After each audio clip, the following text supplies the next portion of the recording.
Bem, meus queridos irmãos e irmãs, companheiros no ideal espírita, que essa paz, que essa serenidade, que a bênção do Mestre Jesus possa se continuar fazendo presente neste ambiente de paz e de amor, e que a partir deste momento todos nós possamos ser assim muito bem envolvidos numa única finalidade, num único objetivo, que é a busca, a compreensão e o entendimento das palavras de Jesus. Se possível, tudo com base na doutrina espírita, que é hoje um tipo de doutrina que já permite um melhor aprofundamento em termos de conhecimento, e tenho certeza que já começa a despertar dentro de mim, dentro de você, dentro de todos nós, um desejo imenso de podermos tentar assim diminuir, reduzir as dificuldades e as necessidades do nosso próximo.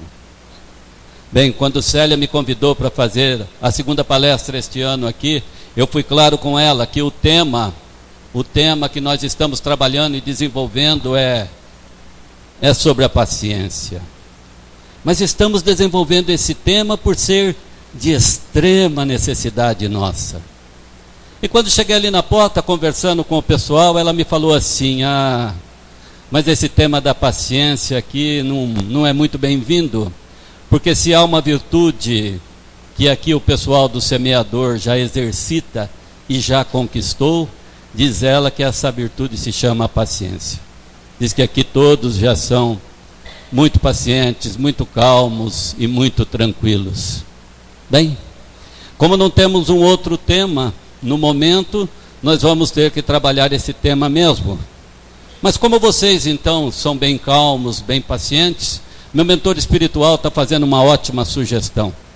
Está dizendo então para a gente fazer 2h30 de palestra sem direito ao passe. É bom, né? Eu percebo assim pelo semblante de alguns aí que não aprovaram a ideia não.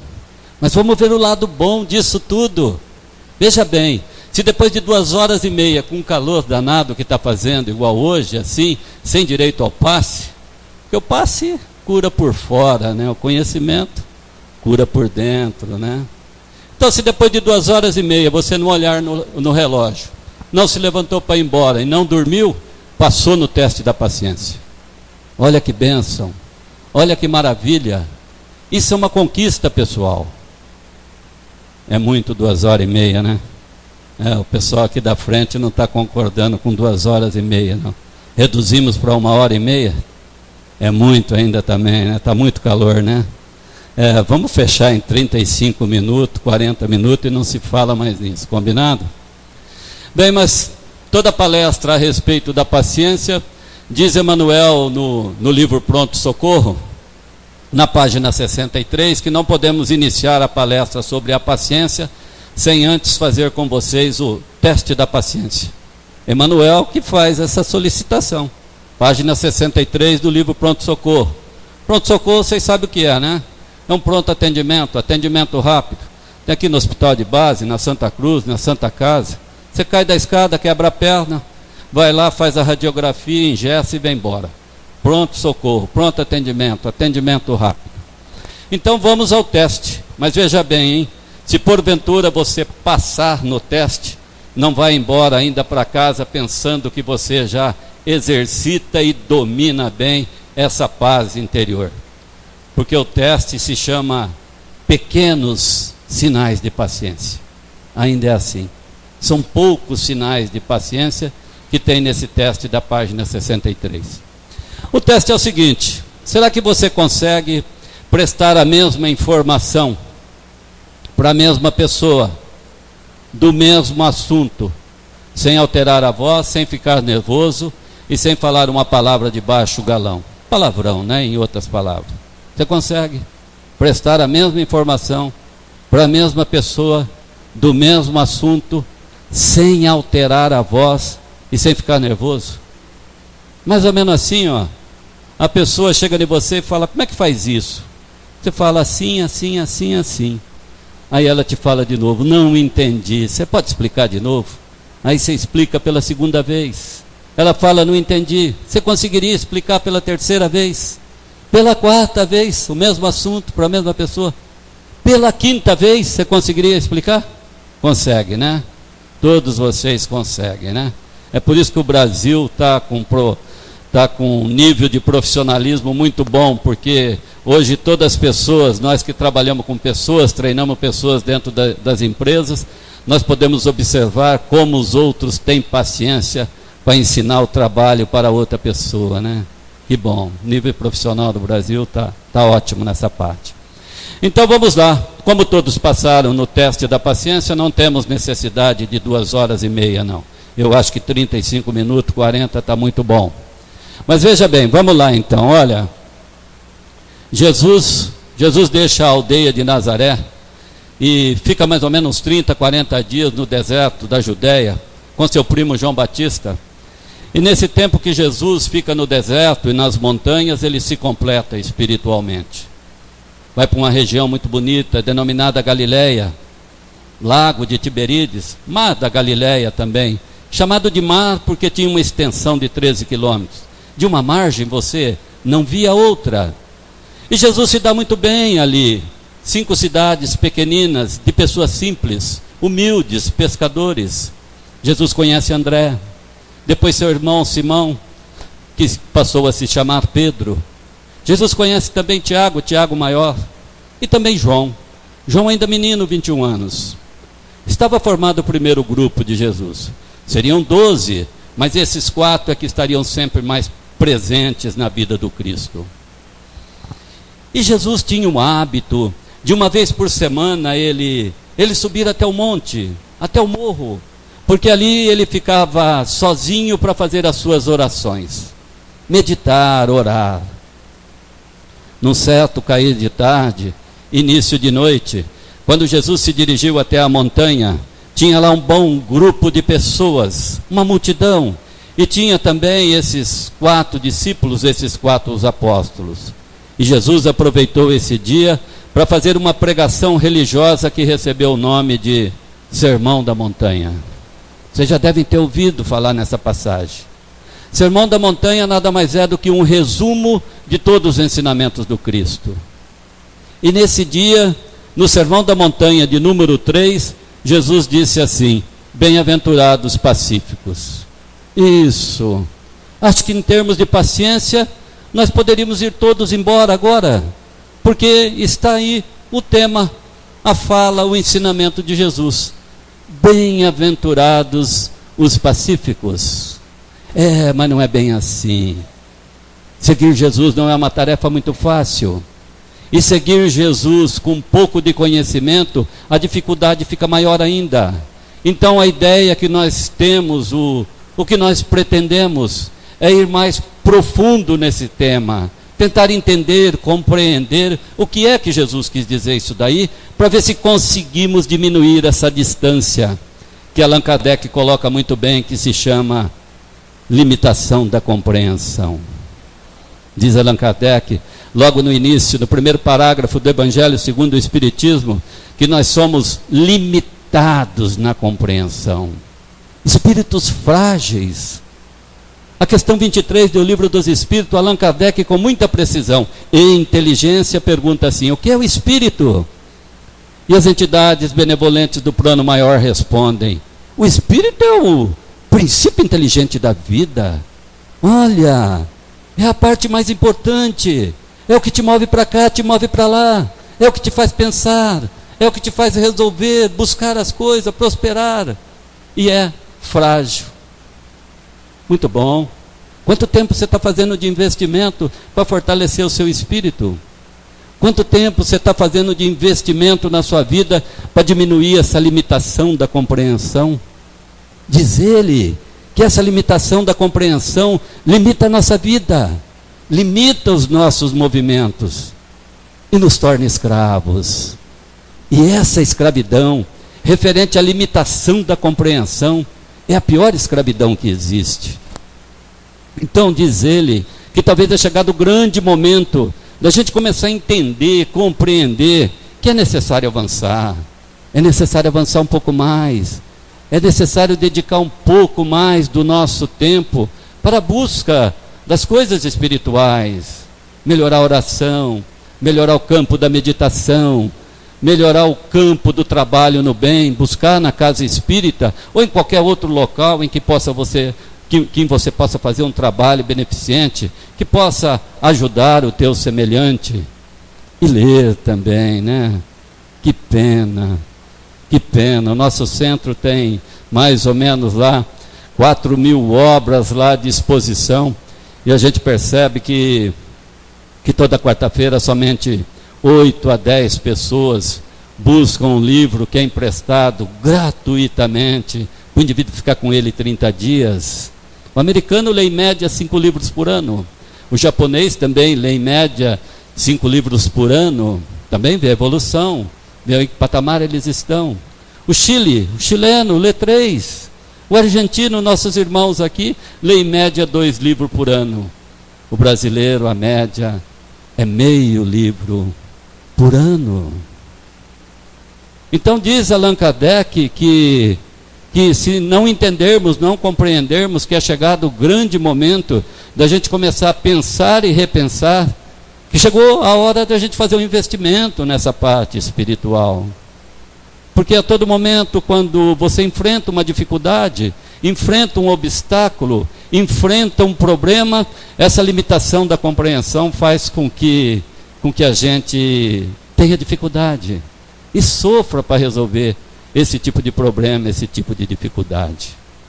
Então, eu tenho certeza absoluta que todos nós hoje, quando deixamos nossas casas, eu tenho certeza que ninguém veio a essa casa de oração para arrumar uma namorada ou para fazer negócio. Todos nós viemos aqui com a única finalidade de buscar uma conexão, uma ligação com o Cristo, com Deus, conosco mesmo, com os espíritos amigos, com benfeitores espirituais. Então talvez tenha chegado o grande momento da gente começar a entender e compreender que mais vale 70% do conhecimento, do aprofundamento, do tentar entender, compreender, jogar alguma coisa na mente, fortalecer o espírito. É chegado o grande momento para isso. Então vamos lá, vamos entender o ensinamento de Jesus, vamos aprofundar um pouco mais. A palavra bem-aventurados quer dizer felizes, e a palavra pacífico quer dizer paciência. Então, estudando o tema, nós já temos algo melhor na parte da compreensão. Então, em outras palavras, Jesus quis dizer assim: feliz é o sujeito que é paciente, feliz a pessoa que tem paciência.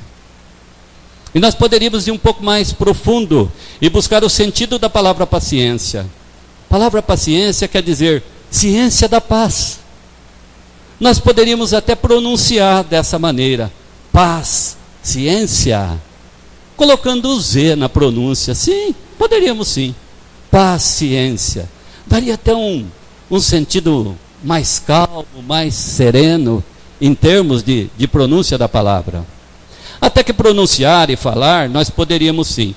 O que não poderíamos é escrever, porque aí tanto o Aurélio como os demais dicionaristas não iriam concordar, porque nós temos aí um erro de grafia. Então, já temos melhor: felizes os que têm paciência. E paciência quer dizer ciência da paz.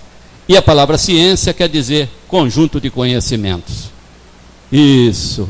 Mais ou menos assim, ó, se você quiser aprender informática, tudo sobre o computador, você vai aqui na Unirp, na Unip, em 4 anos, R$30 mil, você adquire um conjunto de conhecimento a respeito de como manejar e lidar com o computador. 4 anos. Conjunto de conhecimentos sobre ciência da computação. Aí você vai falar assim: mas espera aí, eu vim até essa casa de oração hoje buscar um pouco de luz, buscar algo assim que possa penetrar a minha mente, o meu espírito. Eu vim aqui buscar algo que possa fazer com que a minha paz interior seja realmente aquela paz de Jesus, que me indique o caminho, que faça eu tomar decisões na minha vida mais segura, mais calma, mais serena, e que isso possa me trazer alegria e prosperidade. É isso que eu vim buscar. Então, vamos ver como é que podemos entender a respeito da paciência. Para entender muito bem isso aí, nós vamos ter que ir até os tempos de Jesus, numa história. Na época do Cristo tinha um rei muito poderoso, muito rico, mas muito intransigente e muito agressivo.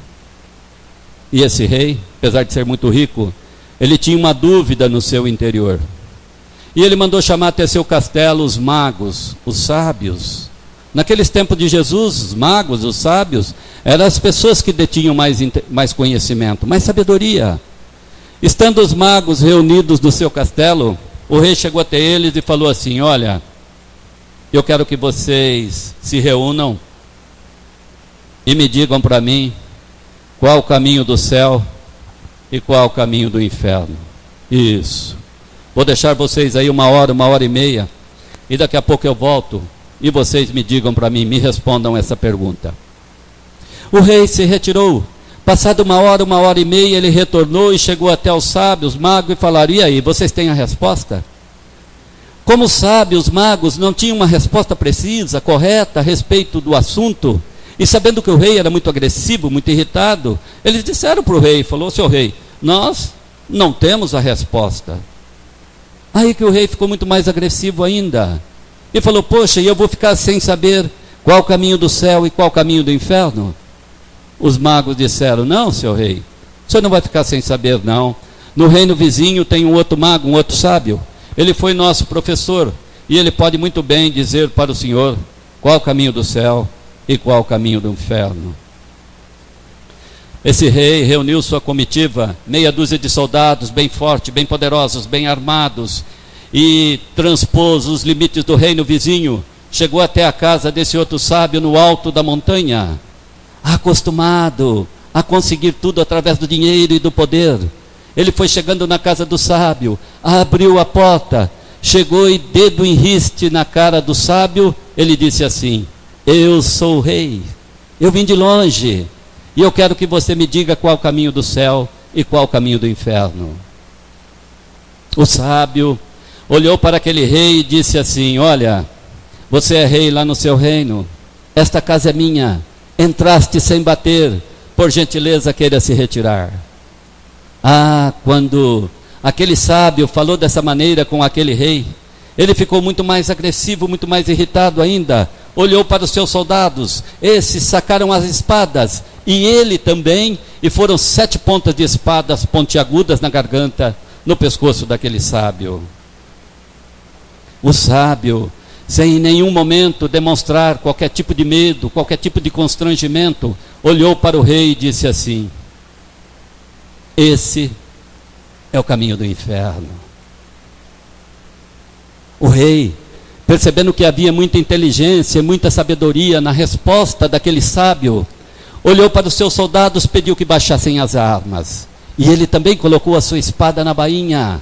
Olhou para o sábio e disse assim: então, você me desculpe, podemos nos sentar e te ouvir?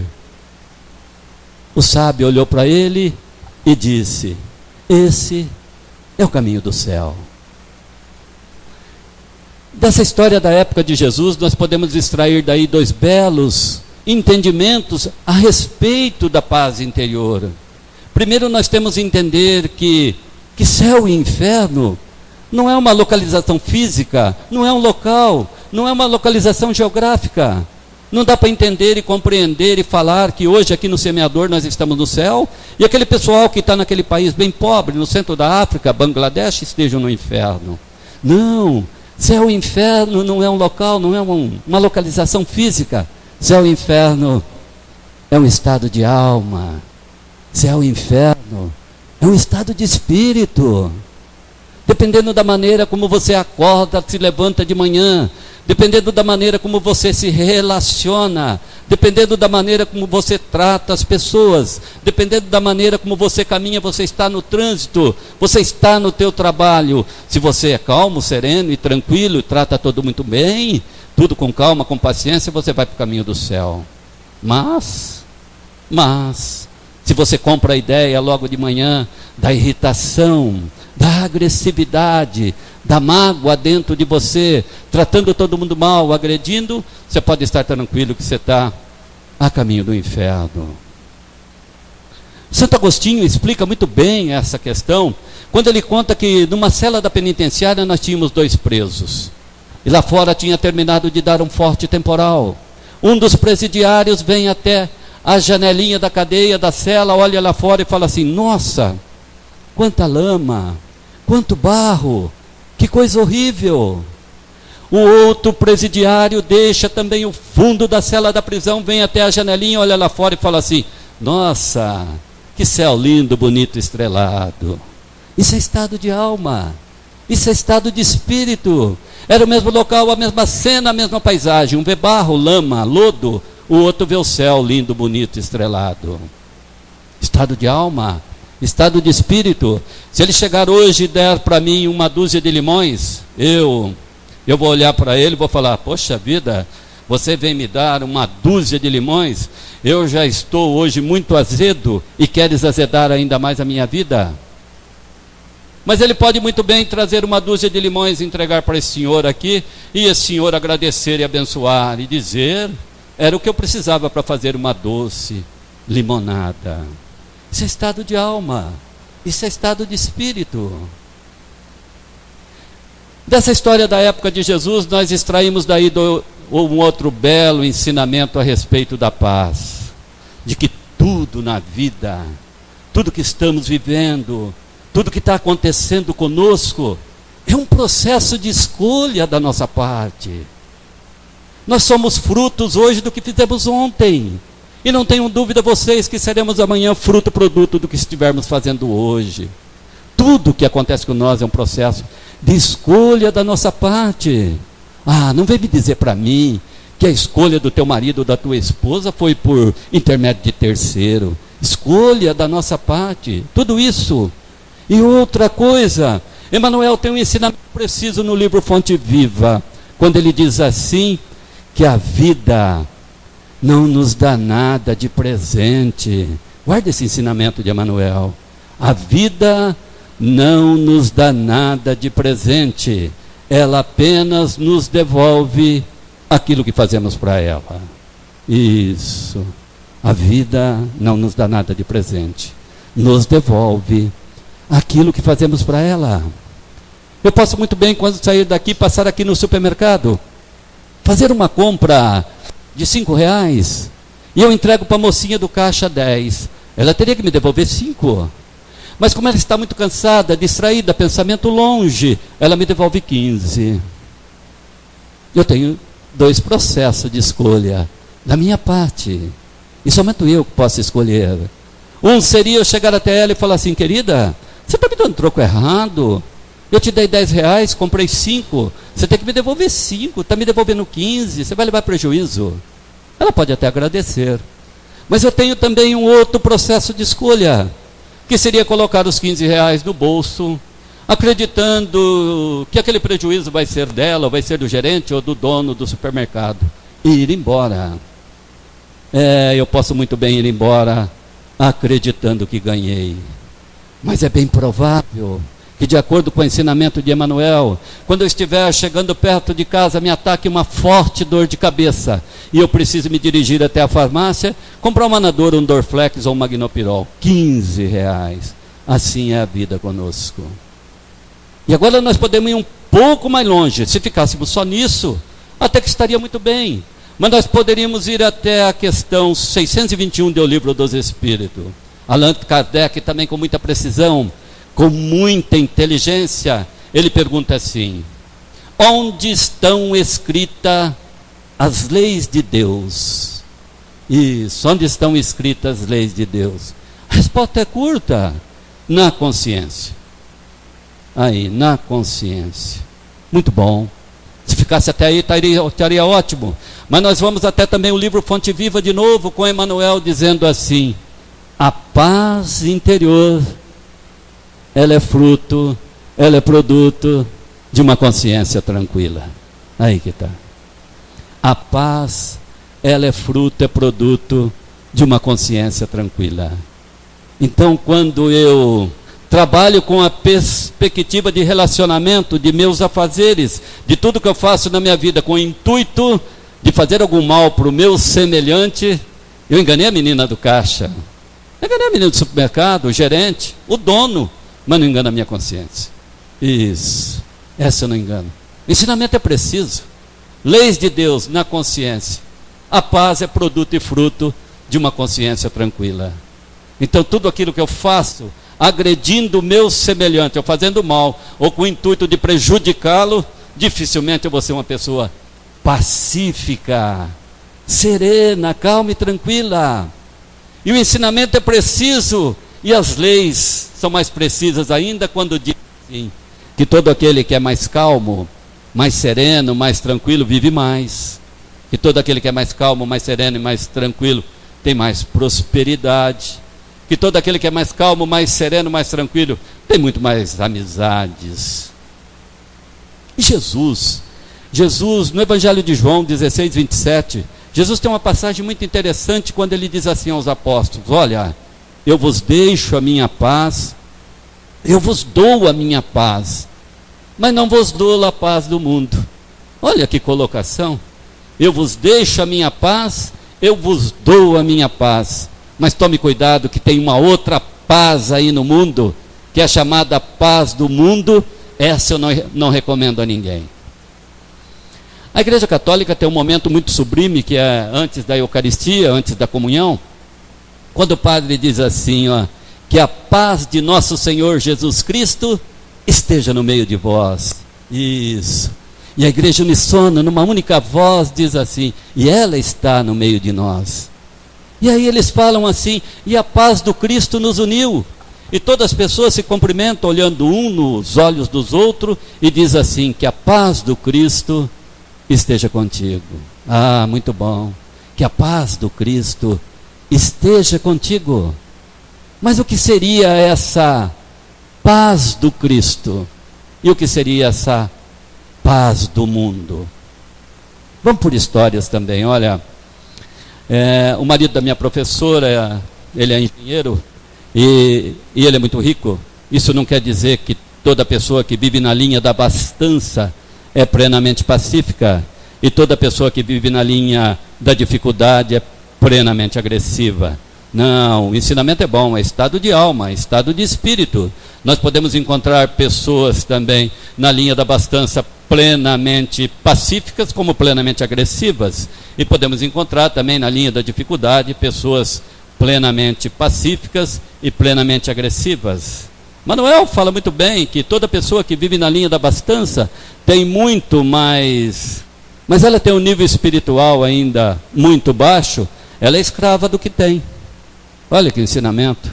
Todo aquele que vive na linha da abastança, mas tem um nível espiritual, uma limitação da compreensão, um espírito fragilizado, ele é escravo do que tem. Diferente daquele que vive na linha da abastança, da prosperidade, e que tem uma melhor compreensão, um espírito mais fortalecido, ele torna-se senhor do que tem. Completamente diferente. Escravo do que tem, senhor do que tem. Então esse marido da minha professora, ele é muito agressivo, muito irritado. Estava contando ela um dia para nós lá, que eles foram no supermercado um dia de manhã, e vocês sabem que quando o marido vai com a esposa no supermercado, ele vai com duas finalidades, com dois objetivos. Uma é ficar empurrando aquele carrinho pelo supermercado que nem bobo, que nem tonto, e o outro é chegar na boca do caixa e fazer o pagamento da conta, né? Esse é o papel do marido no supermercado. Contava ela que chegaram no supermercado, ele muito irritadinho, muito agressivo, e ela parou na primeira prateleira para ficar olhando os produtos, e aquele marido dela, ele se encontrou com uma cena muito comum no supermercado, que são aquelas senhoras desavisadas, pouco distraídas, que elas param para olhar o produto na prateleira e deixam o carrinho atravessado no corredor, impedindo o ir-de-bire, impedindo quem quer ir para lá e quem quer vir para cá. E esse marido da minha professora, ele chegou perante aquela cena, ele viu o carrinho assim, cheio de mercadoria. Sabe qual foi a reação dele? Ele chegou e deu um pontapé no carrinho daquela senhora. As compras dobraram, caíram no carrinho, e a senhora viu, percebeu e falou para ele assim: mal educado, malandro, safado. Ele fez com que aquela ofensa não fosse com ele, e continuou caminhando no supermercado como se não fosse para com ele aquela ofensa. A esposa dele, que tudo percebeu, chegou nele e falou assim: nossa, mas precisava ser assim, tão mal educado, assim? Aí ele falou assim: precisava assim. É a única maneira que as pessoas têm de entender, de compreender os direitos dos outros. Se eu não tomo essa atitude assim, se eu não faço dessa mesma maneira, essa mulher nunca vai compreender e entender que ela tem que chegar do supermercado e ela tem que deixar o carrinho encostado na beira da prateleira para que as outras pessoas também possam trafegar. Esse é o jeito que tem que ser feito. É assim que deve ser feito. Essa é a paz do mundo. Quando a pessoa se sente satisfeita de enfrentar uma dificuldade e resolver uma situação na base da agressividade, da irritação. Esse é o caminho do inferno. Quer ver diferente? Vamos pegar o nosso amigo aqui, espírita, já muito antigo, vai também no supermercado com a esposa, e ele chega lá, a esposa dele faz a mesma coisa, fica na prateleira, e ele vai caminhando pelo supermercado. Mas agora é outra pessoa. Ele vê aquele carrinho atravessado, ele olha para a mulher e fala assim: querida, meu bem, esse carrinho está atrapalhando eu passar com o meu. A senhora poderia permitir, fazer a gentileza, para que eu possa colocar ele do lado e passar? Aí a mulher olha para ele e fala: oh, sim, que bom, pode sim, você me desculpa, oh, muito obrigado. Aí ele pega e atravessa. Aí a esposa dele chega nele e fala assim: olha, muito bom, gostei de você, que atitude bonita, foi bom ter assistido a palestra sobre a paciência, muito bom, se saiu muito bom. Esse é o caminho do céu, essa é a paz do Cristo. Era a mesma situação, a mesma cena, o mesmo lugar. Um reagiu de maneira completamente agressiva, o outro reagiu de uma maneira muito calma, muito serena e muito tranquila. Quer ver melhor? Chico Xavier, 1948, cidadezinha de Pedro Leopoldo, interior de Minas Gerais. Chico sempre ficava psicografando até 3 horas, 4 horas da madrugada. E Chico trabalhava numa empresa governamental e sempre chegava um pouco atrasado, 7h03, 7h05. E sabem, olha como Chico entendia bem essa questão da paz é um produto de uma consciência tranquila. Chico chegava 7h03, 7h05 no trabalho, e o horário de entrar era 7 horas, e ele assinava no livro de ponto: Chico Xavier, 7h03. Olha a honestidade. Assinei muito livro de ponto, mas eu chegava às 7h15, eu e meu companheiro, a gente ia de lambreta, a lambreta sempre quebrava todo dia, e nós chegávamos 7h15, 7h20, olhava para a direita, olhava para a esquerda, olhava para frente, o gerente não estava olhando, chegava às 7h15 e assinava 7 horas, né? Aí, paz de consciência, nunca. E Chico chegava e o companheiro dele começou a chamar a atenção dele, falar: nossa, Chico, você fica psicografando até altas horas da madrugada, fica conversando com espíritos não existem. Olha, aquele sujeito contrariou tudo que Chico fazia de mais preciso e mais correto, e ele sabia que estava fazendo correto, espíritos existem. Mas você sabe qual foi a atitude de Chico Xavier? Botou a mão no ombro do sujeito e falou assim: se você acha que não existe, então não existe. Olha, não fez contenda de palavras, não discutiu. Essa é a paz do Cristo. Esse é o caminho do céu. Olha, para explicar muito bem isso também, nós vamos até o final da Primeira Grande Guerra Mundial na Europa. Todo final de guerra, o sofrimento é intenso, e as perdas são tantas e tantas que a gente não pode imaginar.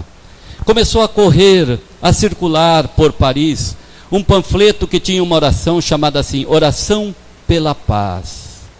Aquela oração era tão profunda, tão boa, que ela começou a sair de Paris, foi até Portugal, foi até a Espanha, e correu, chegou até a Itália. Ao chegar na Itália, os católicos não perderam a oportunidade e estamparam no verso a foto de Francisco de Assis.